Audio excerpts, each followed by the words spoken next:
Chapter 7 In Leprechaun in Late Winter. Willie. Hundreds of sheep swarmed over the bright bridge. Behind the galloping riders, more sheep came fluttering on wings like butterflies. Augusta stood up, as if in a trance, her hands clasped over her heart. "Oh, wow," breathed Annie. "Keep playing," shouted Jack. Annie blew into the whistle again. The sheep flew and galloped along the wide, grassy bank. Their horses, fleet as the wind, had arched necks and flaming eyes. They moved faster and faster, swirling into a blinding circle of light and color. The soaring sounds of the music inspired Jack to soar into his words, too.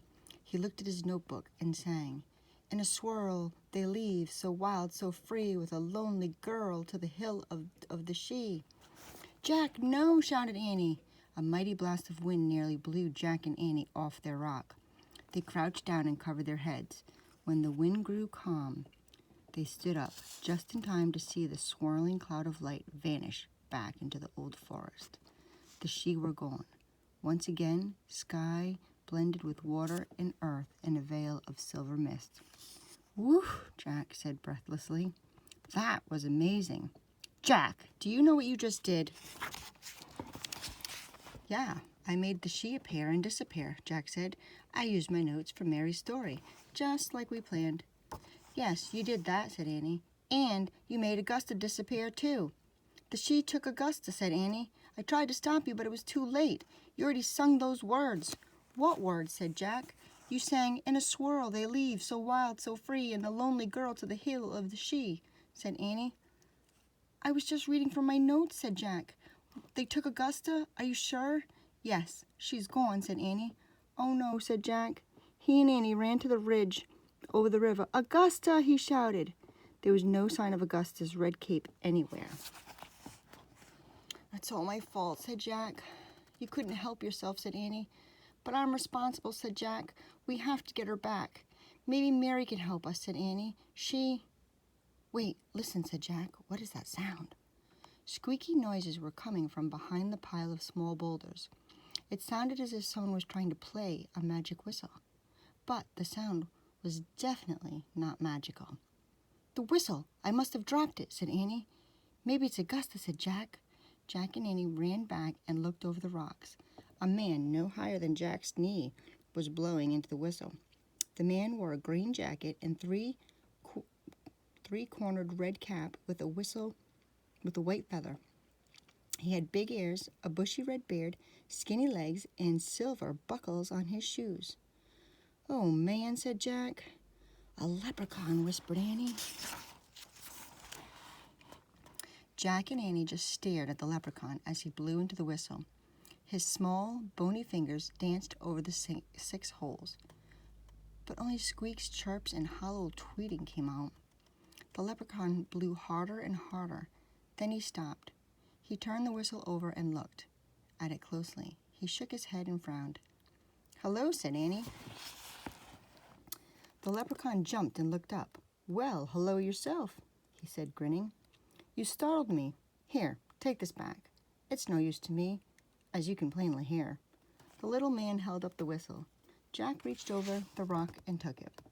He slipped it back into his pocket of his coat. "Listen, we need your help," said Jack. "Our friend—" "Oh, you humans. Always in such a hurry," the leprechaun said. "Sorry," said Jack, "but we really need you to help us. You see—" "First of all, who are you?" the leprechaun asked. "I'm Jack. She's my sister Annie," said Jack. "Our friend—" "Ah, well then, Jack and his sister Annie, I'm Willie the leprechaun. Now, let's get a few things straight away. Never call me Little Willie or Tiny Willie. I don't like that. And never, ever call me Wee Willie. That's the one I hate the most." "Okay, fine," said Jack, "but—" "Jack, let me handle this," said Annie. She turned to the leprechaun. "Willie, why don't you get back over the river with the Shee?" "Ask me why I came over the river in the first place, and I'll tell you all the answers to both questions," said Willie. "Okay, why did you come over the river in the first place, Willie? And why didn't you go back across with the Shee?" said Annie. "Answer number 1. I have been having a bit I was having a bit of a nap in the reeds when I heard your whistle playing, said Willie. Before I knew it, I was moving with the she across the bridge. Probably you didn't see me, lost in the swirl of things I was. Excuse me, started Jack. I've heard some good whistle playing, Willie said, but yours, Missy, was like none I've ever heard from a human. Not in 900 years of my life. So, answer number 2.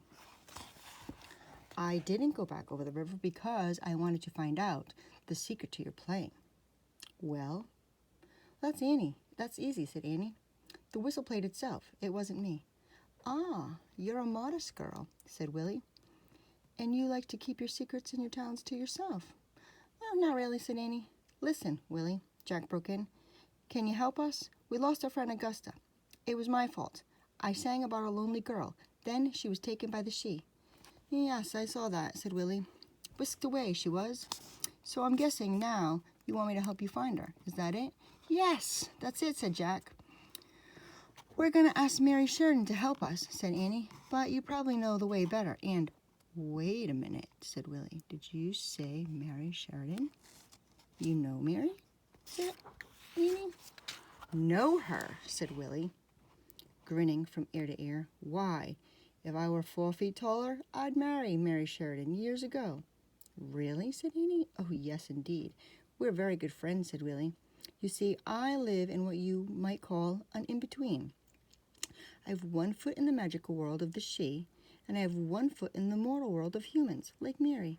Ah, lovely Mary. Yeah, Mary's great, said Jack, but now you want me to guide you and your missing friend, said Willie. Right, said Jack. I can do that, but what will you give me for it, said Willie. What do you mean? asked Jack. And what will you give me for helping you find your friend? What's my time? My time is very valuable, you know, said Willie. We don't really have anything, said Jack. We're poor and miserable, said Annie. I can see that, said Willie. All right, then. How about this? I'll lead you to your friend, and you teach me how to play the whistle the way you play it. Fair enough? Sorry, said Annie. Deal, Jack broke in. Jack, said Annie. Annie, it's a deal, Jack said. He was ready to promise anything to save Augusta. Good, said Willie. I'd love to play like that for Mary someday. Now, the path I'm about to show you is very, very secret. You must never show another living soul. Of course not, said Jack. Then come with me, said Willie, and I'll lead you across the water to the home of the she.